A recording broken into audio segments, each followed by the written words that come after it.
the economy is as fragile and in recovery mode like ours is because of the COVID-19 pandemic, it's important to watch every step.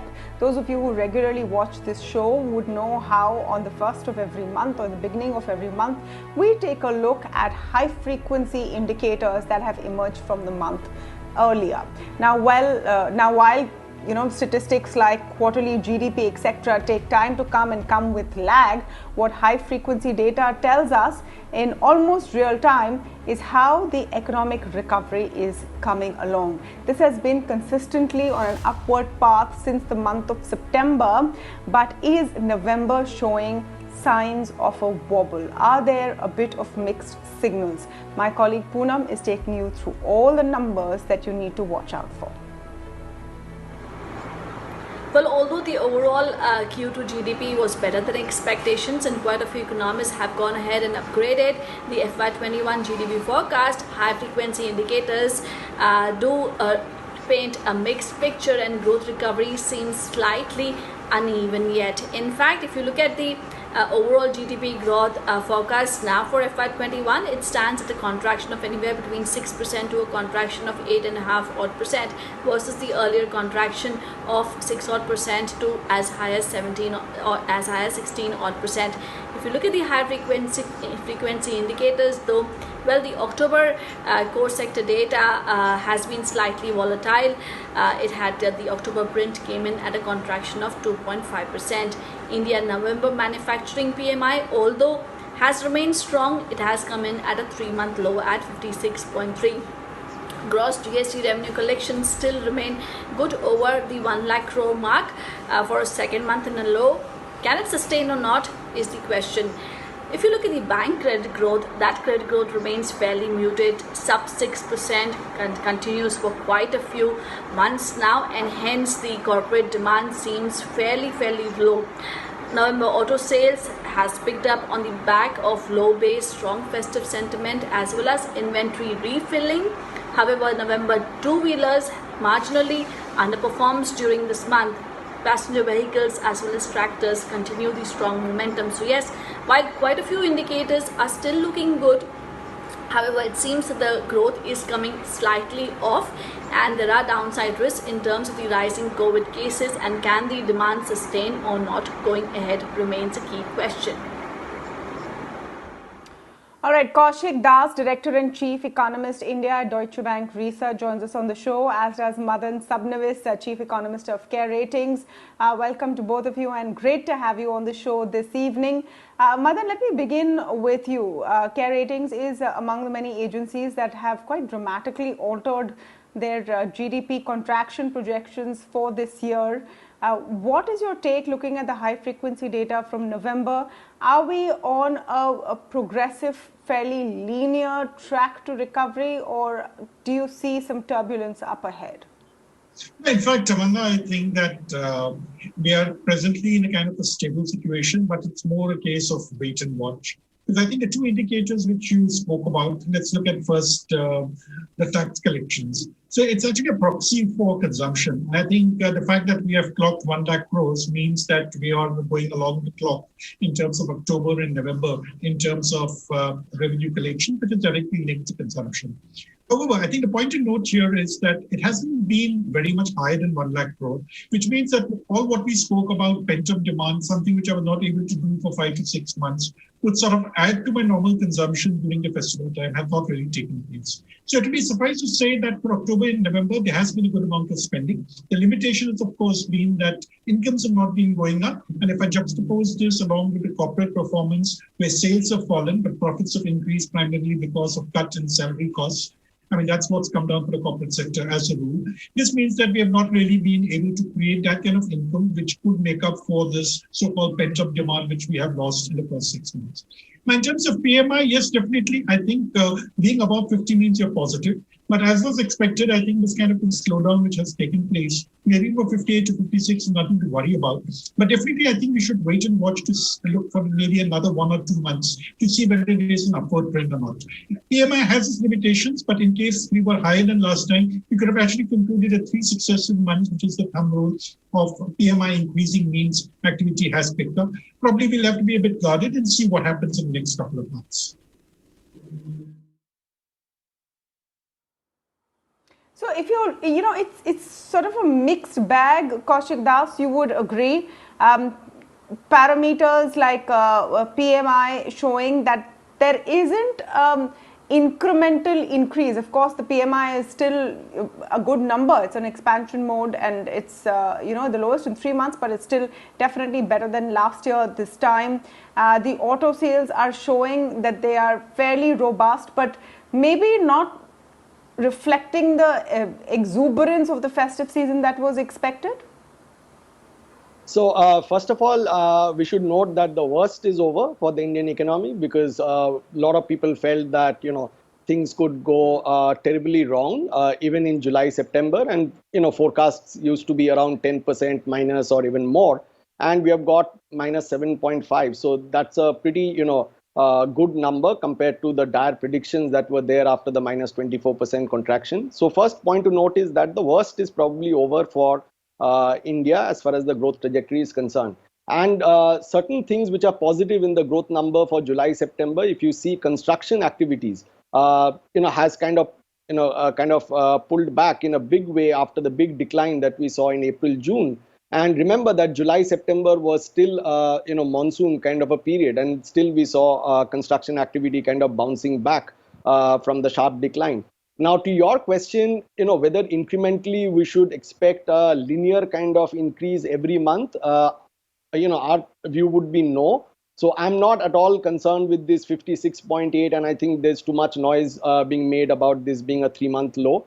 As long as you are at this 56, 57 range, and even if it comes down a bit in December, actually we expect the momentum to ease a bit in December from November, because the pent-up demand that was seen during September, October before the festival season, you'd not expect that kind of momentum to continue through November, December. But if you see as an average for October, December quarter over July, September, definitely the growth is in the right trajectory. Now, as Madan mentioned, there are a couple of things you need to watch out for. What happens during the winter months as far as COVID is concerned? Do you see, again, COVID cases increasing or not? So those concerns will remain. But if you were to take a look from a trajectory point of view, we think October, December, the contraction will reduce substantially, and it could be around minus 1.5% compared to minus 7.5%. And then by January, March of next year, we should be back to positive territory of 2.5% positive growth.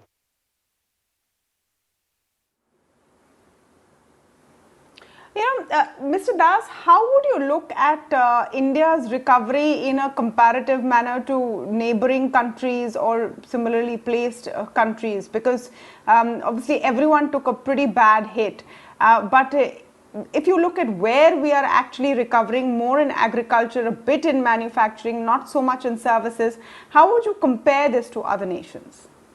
A strict comparison is not something which I would want to do, because each country has its own kind of development model, and we are a more service-oriented country compared to other countries. Some countries are more dependent on manufacturing, some countries are more dependent on exports. So like-to-like comparison is very difficult to make, and also the fact that India went for one of the strictest kind of lockdown in April, June, compared to many other countries which were not, that the lockdown was not that strict, and so there are different yardsticks to measure. But the point is that India has shown kind of good recovery from the bottom that we had reached in April or May. We are almost back to 80% or 85% of the COVID-19 pre-COVID-19 levels.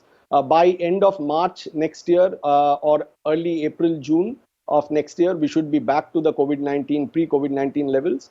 And the issue is that India is more dependent on the services sector, and now because of COVID, obviously the tourism and the other services are kind of affected quite a lot, and it's taking time for those sectors to come back, and that is what is expected as well. So we have seen consumption growth still remaining weak despite the pullback.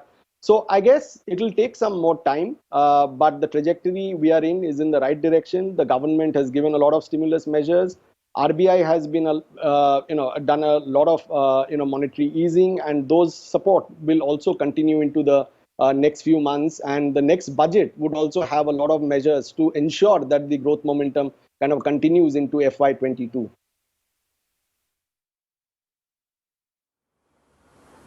Madan, if we were to identify challenging areas for economic recovery, would credit growth and consumer demand definitely be two parameters that you're watching out for?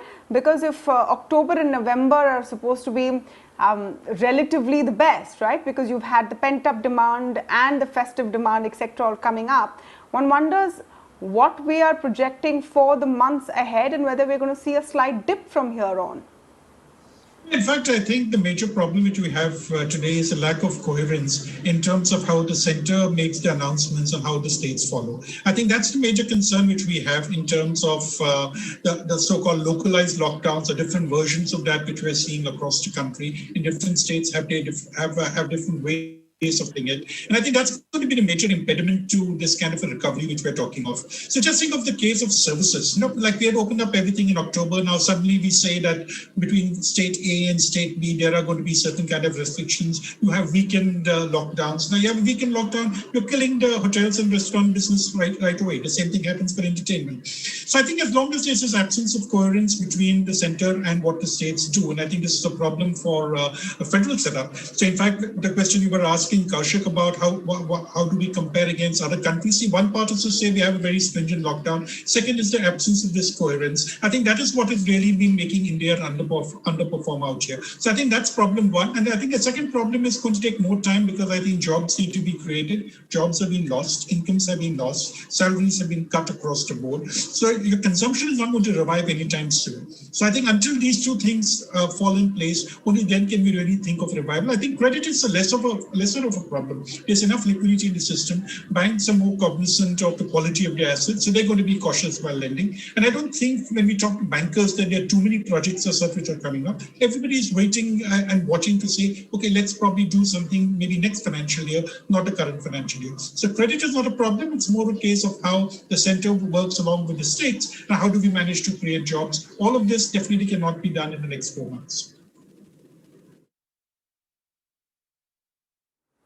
So, Madan, essentially, till we don't have a vaccine or some clarity on whether we're going to get hit by a brutal second wave, you expect things to be in a bit of limbo over here? And can something be done then to improve the demand side of things? Reforms, etc., of course, targeting supply side bottlenecks. But what can be done to really revive and sustain consumer demand?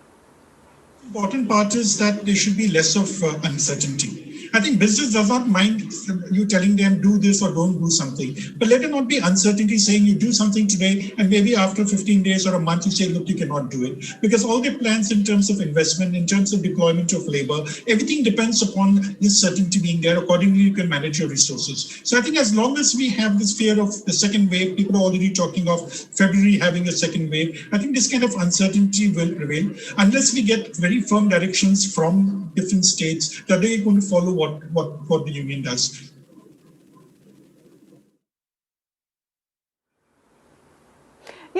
Kaushik Das, I think one of the challenges in really getting a clear picture of what's happening in terms of revival of the Indian economy is the huge disparities in data and the pockets that we're seeing. While we don't know too much about the informal sector, tier 2 cities, etc., you have data coming out like more than 2.2 billion transactions for UPI.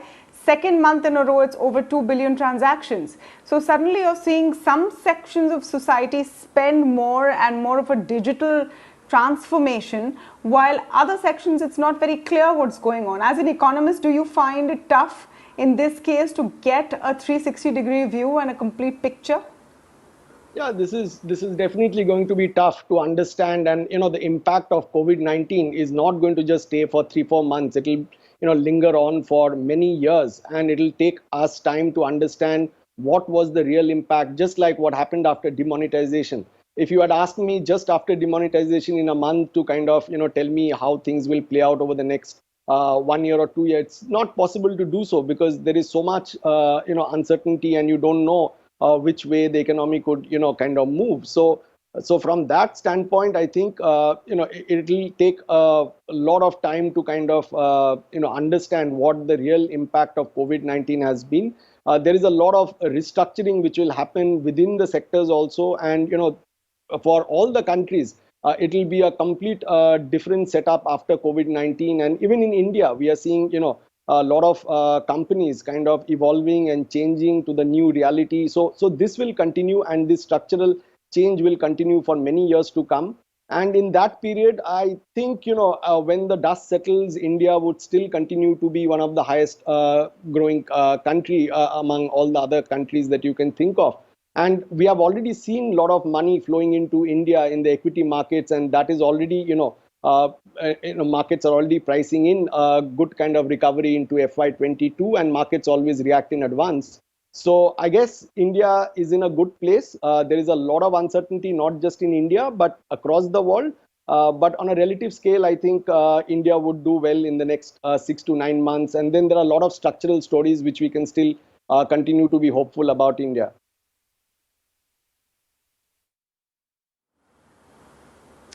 Absolutely. Well, thank you so much, Kaushik and Madan, for joining us on top of the show and giving us a sense of where we are progressing. So we're still in wait and watch mode, and we're hoping that the winter months does not wreck the whole story with a spurt in COVID cases.